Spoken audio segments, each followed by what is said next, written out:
I know. All right, here we go. I don't know. Why does every outdoor brand? Yeah, now I want to know what the answer is. Yeah. All right. Yeah. You're cool. Martin, scooch over a little bit so they can see it. There you go. A little more, a little more, a little more. A little more?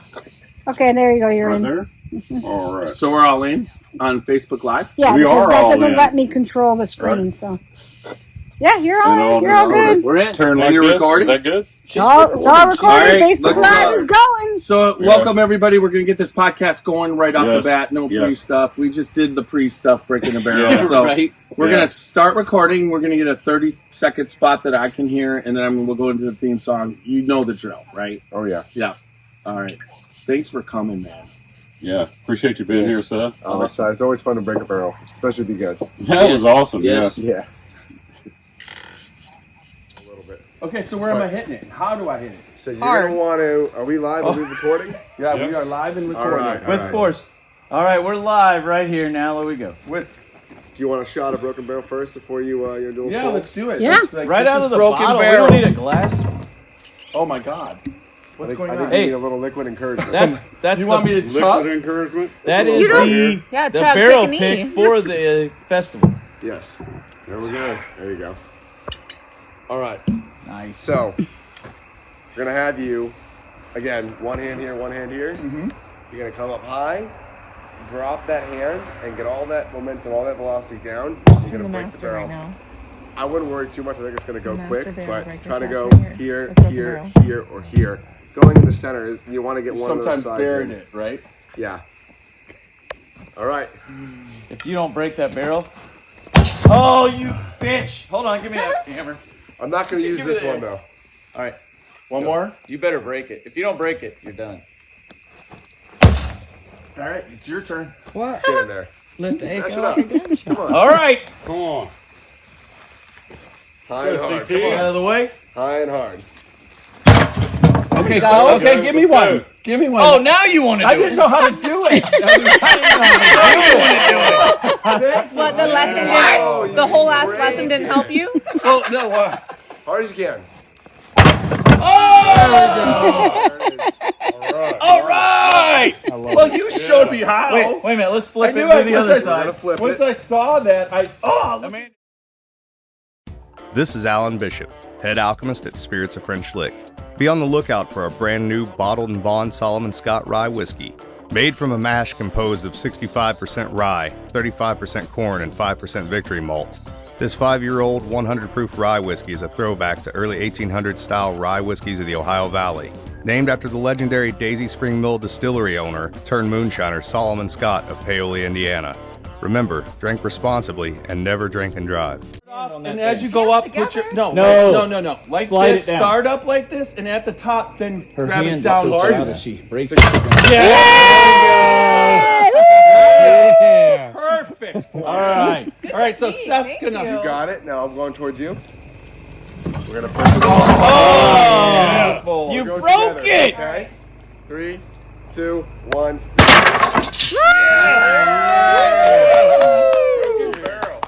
Now that's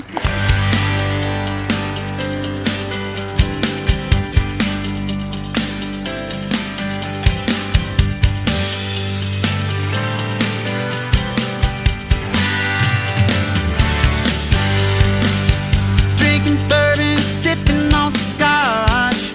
We get a little wild, but it's sure fun to watch. We love what we do, we're drinking every brew. Man, we talk some shit, but we're telling the truth.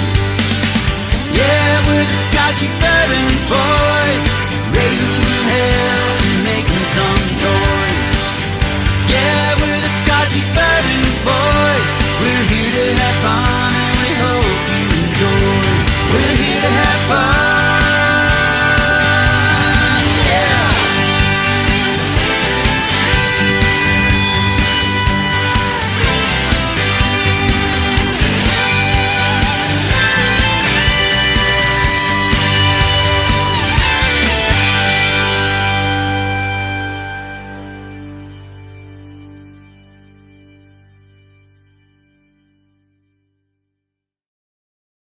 All right. all right. All right.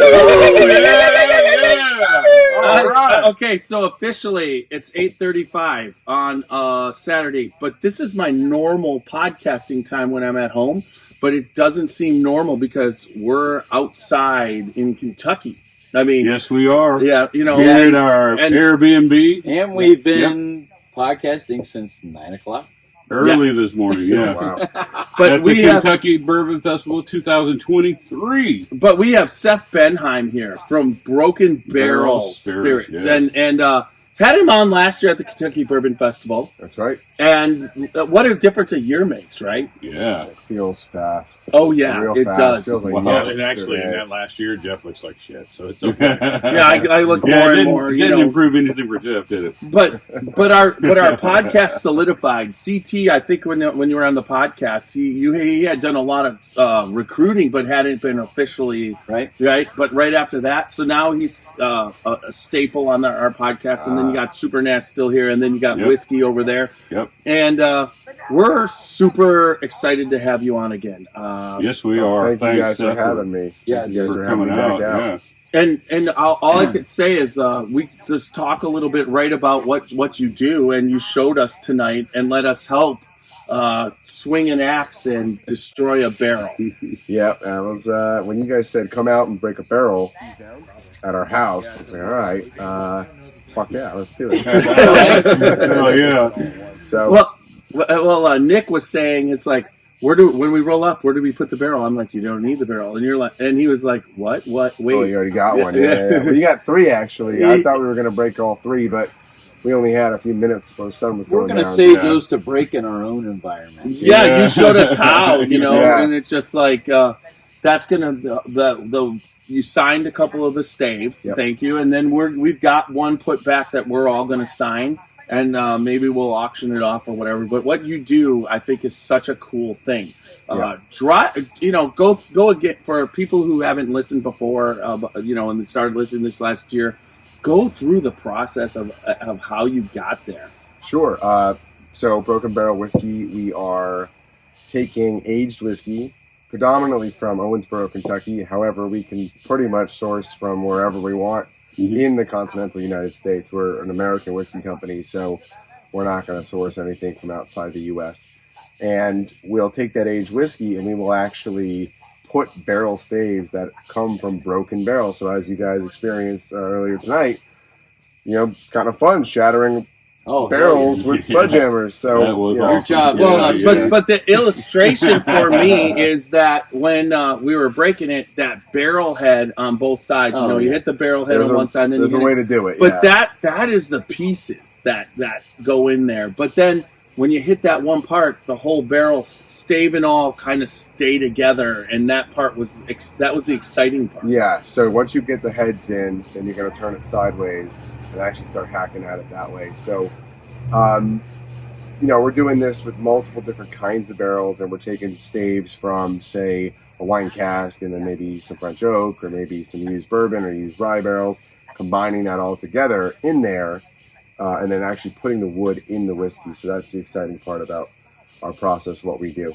So we were at Maker's Mark over the week. Okay. We started out there. And Maker's Mark obviously is big on putting staves, which they call staves. They're not quite staves. They're like wood pieces that they The put. wood slats. Yeah. Slats. Yeah. Yeah. That they Yeah. put in their barrels, which they move barrels more than anybody that I know. Oh, yeah. Like from beginning to end, they move those barrels a ton. So what do you do when you break those barrels apart? What's the next step for you? How do you get them in the barrel? Because I think most people don't understand that you buy a barrel, a 55-gallon barrel, and it's full of whatever juice. You can't just take the top off of it or it's going to fall apart. Yeah, so we're not actually putting the staves into another barrel. We're going to dump that barrel into as small as a 55-gallon drum Okay. up to, say, a 10,000-gallon tank. And we're going to fill up a vessel, another container, with the whiskey from an emptied barrel, and then put the staves into that vessel with Okay. the whiskey. So Maker's Mark, I understand, lowers these Toasted. slats and Right, staves, they're- whatever you want to call it. Yeah. But again, the major difference I would say between us and Maker's Mark, aside from the fact that they're a distillery and we are not, and they're Kentucky and we're Kentucky plus, is that we're using used barrels. So barrels, all of our staves are going to be used barrels. Yeah. So wine barrels, something that a barrel that had something else in it that has kind of bleached into the wood, and then we're going to extract that back out, plus the exterior environment or the seasoning of that outside of that barrel, that wood, is also going to be in contact with the whiskey, therefore giving it, pretty much any kind of barrel is going to add some woodiness. No, for all the germaphobes out there, and there is a crap ton of them out there, believe me. Sure. Explain why that, you're using a used barrel. We just collapse the barrel, and then whatever, and it's on the ground and whatever, and you can put it in. Why you can do that, because explain it, why it's okay. In terms of the whiskey. You know what I mean? Like, it's like you're using the outside and whatever, and people are always saying, and it's like... Oh, we wash them. We clean them. Yeah, okay. Yeah, we clean the exterior of the barrel before breaking it, and then we actually just kind of go immediately. It's not going to sit outside any longer. Once we've broken the barrel, it's going Can I ask you a immediately. question? Yeah. When you wash the barrel, do you use a blue loofah? No, No, you don't? Okay, just checking. There's only one person that uses a blue loofah. In this group Carl. that uses a blue loofah, and we That's an inside joke. The one that's covering his face right now. We were at the Benhaim forest, but the Bernheim forest, and we went through the gift shop and everything. And as I was walking out, there was a loofah that had like lace on the edge. So he got, and I was like, I saw the loofah, and I just had to have it. And it's been. That was on last Sunday. I wish we could have used it tonight to clean the barrel. Did that make us seem it probably would have broken. You could call it the first or blue second loofah time, batch, Jeff. right? Yeah, the blue loofah batch. But it's not just a blue loofah. It's a... So that's enough. That's good. Sorry. So Seth, All right. So Seth, back on track. You here. have been doing since we saw you last time here at the festival. Yep. Last year there was a honey smoke. There was a couple different bottles that you had out. Mm-hmm. This year you brought 2 single barrels to the barrels this program. year. So what'd you bring? Here we've got our Kentucky Bourbon Festival single barrel. We just kind of made it for the festival. It was a very small amount of whiskey in the barrel, so it's only 10 cases that we brought out. And then we also did a wheat whiskey that was finished in PX sherry and French oak, and that went quick. That went like hyper quick. Oh, So, wow. We're going to taste that? Did I get this? Right. Which one did I get? Which one was there only 5 left? Did you get the purple one? You gave it. It has remember? a purple. Oh yeah, you bought the purple one. Okay, and The purple one was the wheat whiskey with the PX sherry and French oak finish, and then this one's going to be our And that's what bourbon. You bought, right? No, this is mine. I actually we talked about this. This was the one I liked better because I'm not as big of a PX sherry fan or a wheat whiskey per se. This bottle hit really good for me, and not that the other one didn't, but this was better for me. So it was really down the middle. Last 2 days at the festival, we had a lot of folks gravitating towards the uniqueness and kind of profile of the sherry cask finish on the wheat whiskey. Obviously, no corn and no rye. It's 100%. It's 85% wheat, 15% malted barley. But this one that we're drinking right now, this is going to be your kind of pretty standard bourbon for us. It's a 70% corn, 21 rye, 9% malted barley. But for this one, we actually put it in 53-gallon used rye barrels as one of the staves. That's 80%. The other 20% was honey barrels. Yeah. Now the honey note comes out. We have a lot of honey barrels that we had a couple staves we weren't using for the honey smoke that we're putting out later this year. And we'll talk about maybe upcoming releases in a second. But we use some of those honey barrels to just kind of top this guy off. This bottle is... we drank it last night, and we were with other people, and it was amazing. Everybody picked this bottle over everything else we had. Yeah. Very nice. Very delicious. Yeah, and tasty. I really appreciate you bringing that. All these bottles, they're available at the Kentucky Bourbon Festival? They were. Not anymore. Yeah, there you go. Sold out. Well, compared to last year, the sales had to be way up. Right? They're already up, and we got a whole other day. We already beat last year. Wait a minute, Nash. Why are you high-fiving him? I'm the one who bought the bottle. I know. Nash is just happy he didn't have to. No, honestly, like last year, the honey smoke you offered very limited amount of it. Oh, like I flew up with like I think 12 or 16 bottles. Yeah, and it was gone the first day. Yeah, I wasn't even intending to sell it last year. I wasn't sure what was going on. Like, do we need to give this to an event or? But I think people are starting to notice what you do, like through single barrels and things that you're doing throughout the year.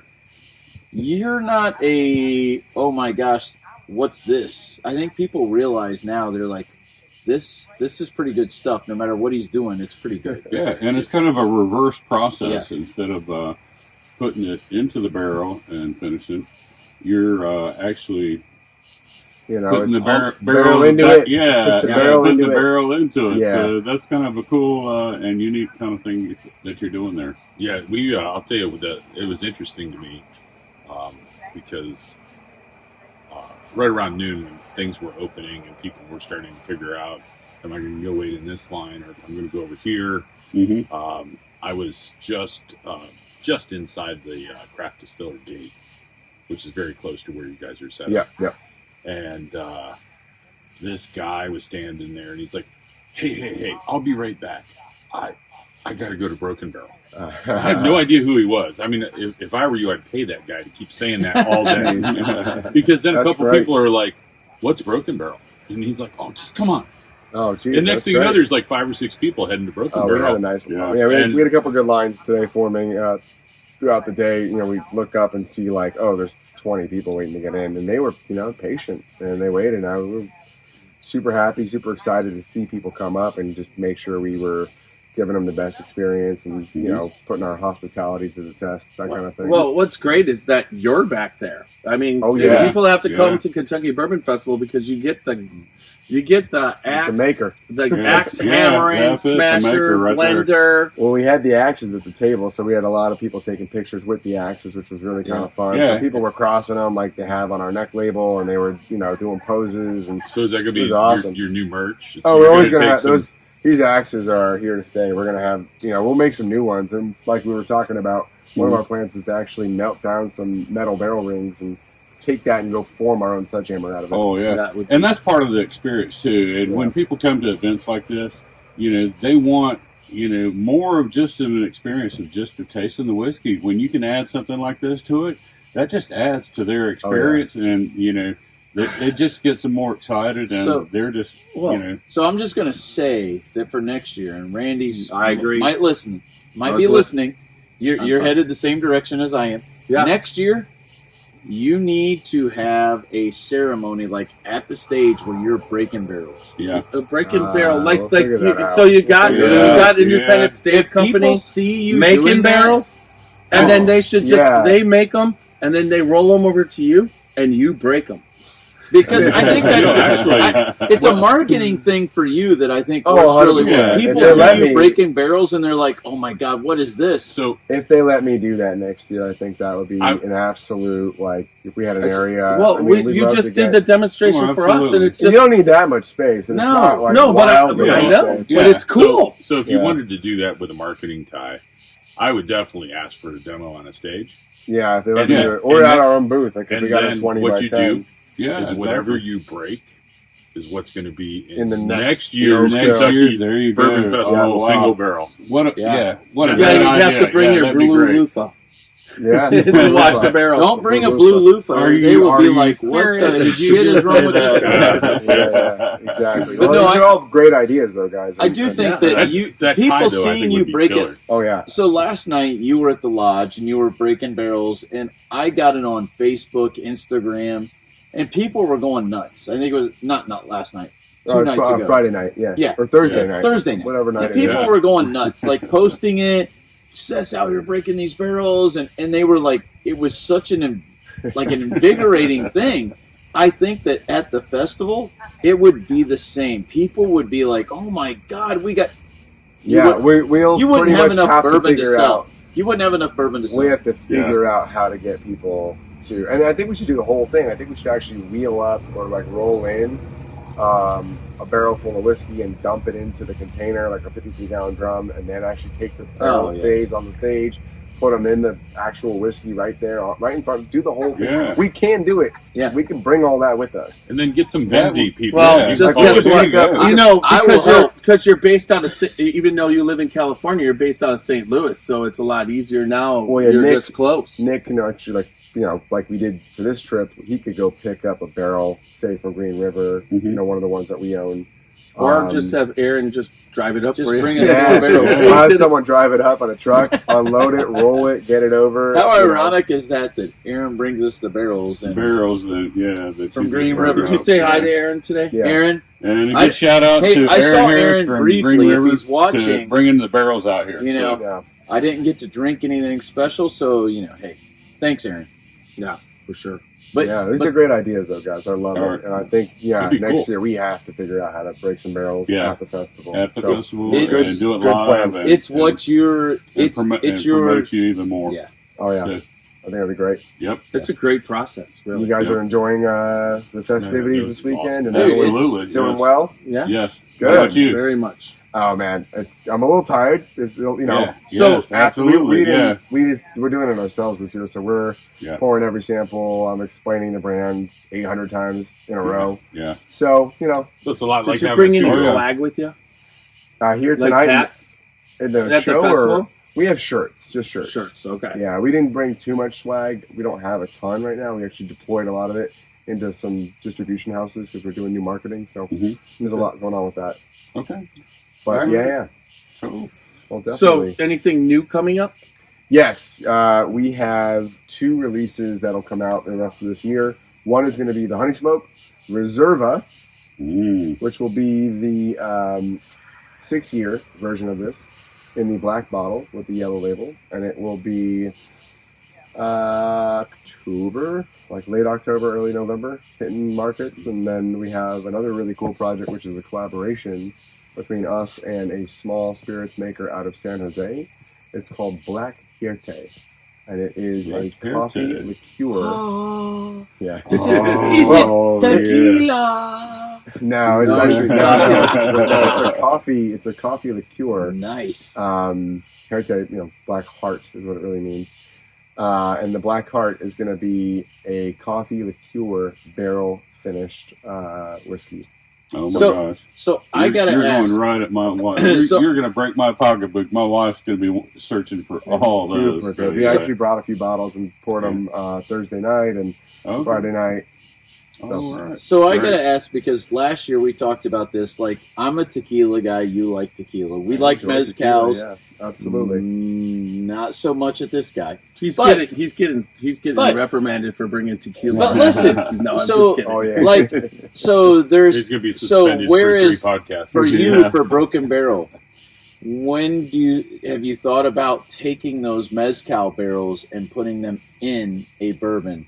Not a bourbon, but we did the mezcal with a rye. That was the honey smoke last year. That was. That was mezcal. Okay. That was delicious. This year it'll be Sotol, which is a different agave spirit. Yeah. So we have. I love it. Yeah. I hope you like that. How are you missing out on I that? seriously hope you. It was delicious, but I hope you like it so I can be like. Damn. So I won't lie. I am always a fan of like the way tequila and mezcal can work with bourbon, because I think bourbon is complex enough that it can do that.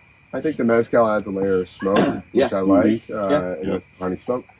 Tequila, I'm not so keen on, and so you won't see us doing too much tequila. But the mezcal. Mezcal, Sotol, something with a little more earthiness and a little more of that. I mean, tequila's pretty soft. So what's Sotol? Sotol is a type of agave plant, and so similar, like Raicilla, Bacanora. There's a bunch of different varieties of agave. There's, for tequila, it's blue agave. Tequila is mezcal. Yeah. But not all mezcal is tequila. Like, right. It's very similar. It's blue agave, that's it. All bourbon is whiskey, but not all whiskey is bourbon. Yeah. Right? Right. And so the mezcal is basically synonymous with the word whiskey and encompasses all agave. Not all mezcal has to be smoky.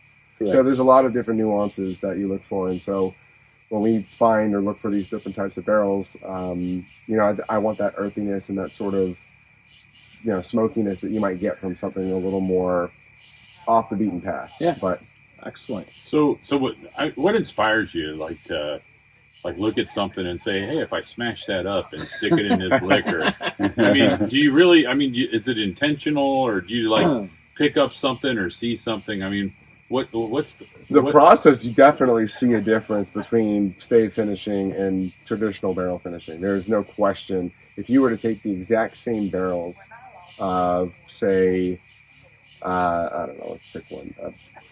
Cabernet. Okay, so you take Cabernet barrels and you take the whiskey that we are about to dump into, let's say you batch up 20 barrels of bourbon and you put half of it in the Cabernet barrels from this one winery, and you take the other half of the Cabernet barrels and smash them up and put them in the remaining half of the bourbon blend.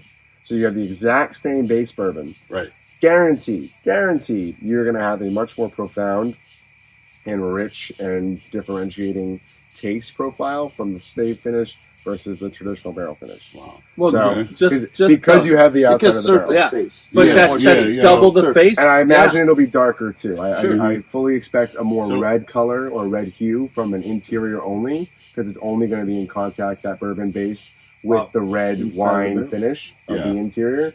Whereas I expect more of a dark brown with a little bit of reddish on a like Cabernet stave finish. Okay. So like any thoughts on going international? Well, we are like international staves or international distribution, or what do you mean? Distribution. We are in Alberta and British Columbia. Are you? Oh, yeah. Cool. But that's it right now. I thought maybe you could smash up a Honda and open up the Japanese market. Put that in the barrel. This idea, have you been approached by big people?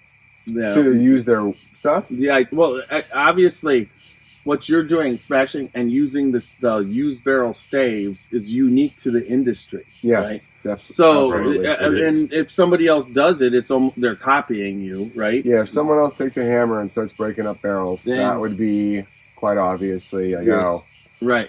Who do you think you are? Yeah, exactly. But at the same time, you've come up with it. It gives you great flavor.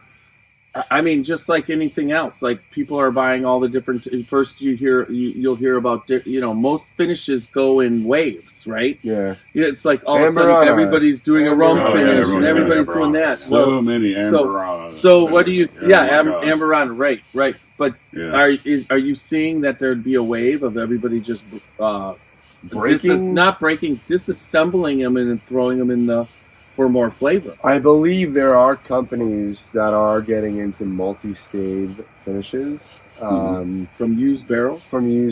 Yeah. Okay. So not like us, and not like Maker's Mark, and more like us. They're few and far between. There's maybe 4 or 5 people out there doing it. It's not a lot of people. Right. Yeah. But at the same time, I could see.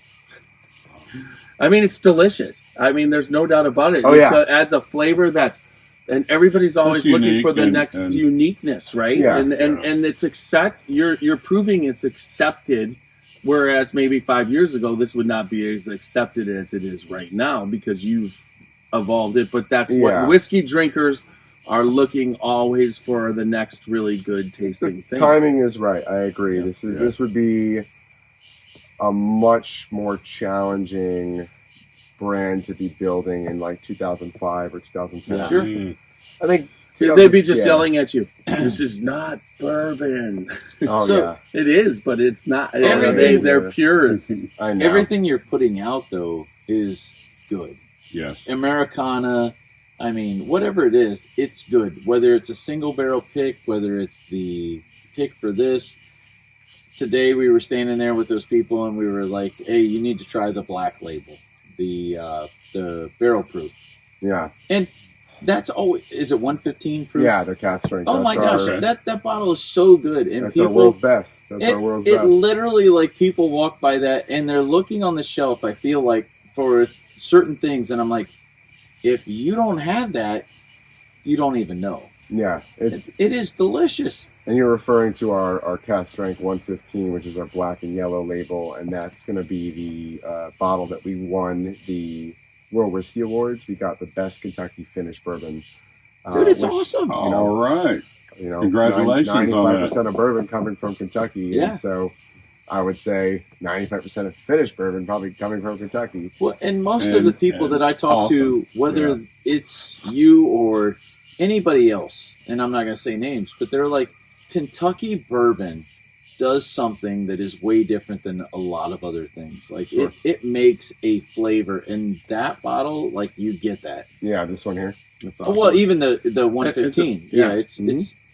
It comes out like, wow, this is something special. Yeah, I mean, just it is special, and it's like when I'm always looking, tasting so many different bourbons, you're always looking for something more unique than what you have, but then you're always looking for it to be a rich whiskey with nothing wrong with it, and you cover all the check marks. There's absolutely no offsetting tastes or anything on everything straight to finish has got some sweetness, or you're just doing a great job. Yeah, I think we with our bourbons and our ryes and even the Americana, I think there's been a real like easy, obvious like love for a lot of whiskey drinkers that are used to those categories. I think when you do stuff like Fenwalker, like we say we're risk takers and barrel breakers, and that's one of our monikers. And so when we do things like Fenwalker, which was a release that was malt whiskey blended with wheat whiskey, finished in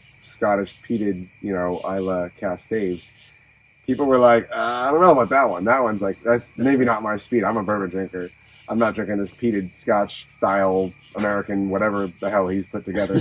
So there have been some whiskeys that were like, all right, I guess I'll just have to drink all this because I love it. And I think it's great.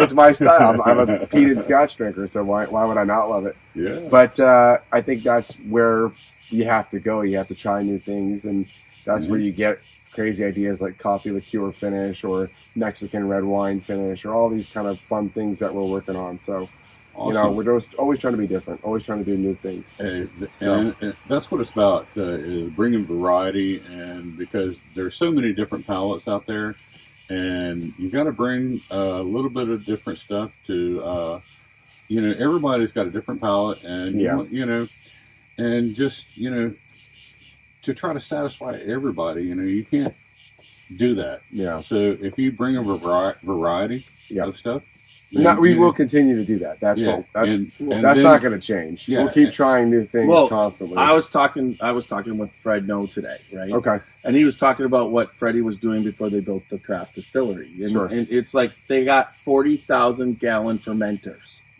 So if you're going to do if you're doing a batch with 40,000 gallons, and it's like, and it doesn't work. That's a big thing. Yeah. Now when we can do it by the barrel, right? Exactly, and that's awesome. It gives you that control. And as small as a barrel. And seriously, if that peated whiskey that you made, you actually can bottle them all, put them all back, and you've got them whenever you want to share with your friends who love peated Scotch, and then they're going to be at the end going. Is there going to be more?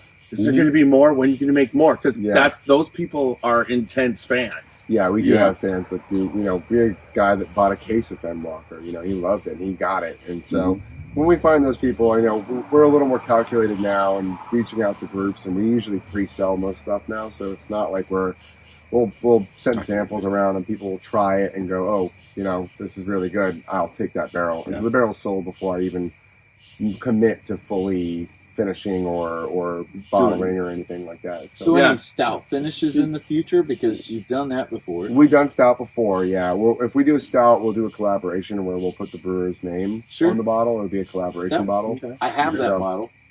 The old one. Yeah. Yeah, that's a good one. I like that one. I always like the stout finish. I do stout, too. Stout and bourbon go really well together. Stout beer is the only thing I'll drink, and with the bourbon, you made it work. So yeah. This brings up a question. Do you think you'll ever have a single barrel program? He does. We do, yeah. This is part of it. Okay. This is just one we did for us, but the single barrel select, But so we've done, actually, through a different group, we did 2 barrels with Seth, and we did it ended up being a orange spice barrel. Yeah. And what would the other one be called? The Rare Americana? Yeah. Okay. That was a cigar blend, basically. So we did, we called it a cigar. Okay. And they were, I'm not kidding you, it was amazing. Like people, I told Seth today, people still are trying to buy the barrel picks that we did. Yeah. Because they were so delicious. That cigar batch, cigar blend, whatever you want to call it, was one of the better ones I've ever had. Yeah, 129 proof Armagnac. Amburana and French oak finish. You told me at that time, you're like, wait a minute, if you like that, you're like, buy the Los Angeles 130.2. Oh yeah, that one's super. And so I have that one. That's a monster. But that's a big whiskey. Still the one that was the 129 was, oh my God, it was so good. So there were some big proofs at the end of last year going into the first quarter. There was some like everything was between 120 and 132. Everything we were getting. We've got some lower ones this year. They're not going to be as high, but. And we're going to just... It's good for your liver. Probably. Right? Seth, real quick, while we're on live, we're going to go ahead and call out a certain individual who is still not opened his 130.2 proof Los Angeles edition because he's a little scared to share it with people. So, David, if you're watching... Open that damn bottle. Open it up, David. It's so good. You're hearing it now. Yeah. Dude, he won't open it. He's like scared to open it. Is it the one I signed for him? Maybe he doesn't want to open it because I signed it or something. The bottle will still be there no matter what you signed on it. The insides can go away. The bottle is still there. Because you're still going to make more, right? And it's a black bottle, so he won't know if it's full or not. Yeah. So when I was David. Drink that bottle. David. Yeah. So open it up and share it with your friends. Yes. Yeah. Right? If you do not share it with me, David, we got issues. All right, guys. All right.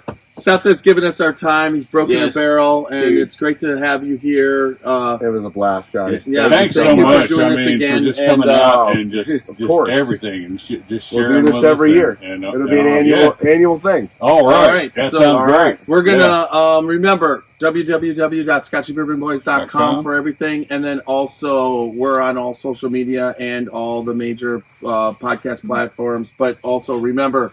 Good bourbon equals good friends and good times. And make sure that you don't drink and drive, drink responsibly, and live your life dangerously. There you go. Take us out. Yeah. Cheers, everybody. Thanks. Take care. All right. Appreciate it. Thank you. Oh my. All right. He's not taking us out. Yeah. Appreciate it. You want me to sing it? Appreciate you, man. Just stick it on in the end, Jeff. That's great. We'll sing it. Let's go. Ready? Oh, show me the way to the next whiskey bar. Oh, don't ask why. Oh, don't ask why. For if we don't find the next whiskey bar, I tell you we must die. I'll tell you we must die. I'll tell you we must die. That's the first. Hey! I know you got it. All right. Yeah. Thanks everybody on Facebook for watching us.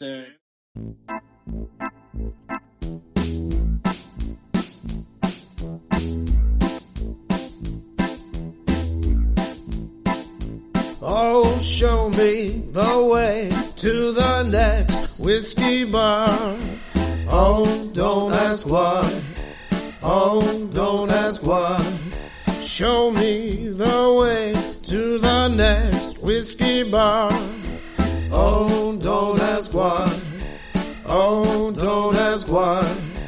For if we don't find the next whiskey bar, I tell you we must die. I tell you we must die. I tell you we must die.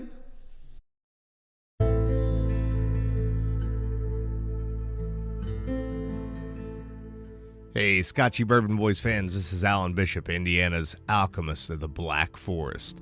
So I'm tuning in here today to tell you all about the One Piece at a Time Distilling Institute channel on YouTube.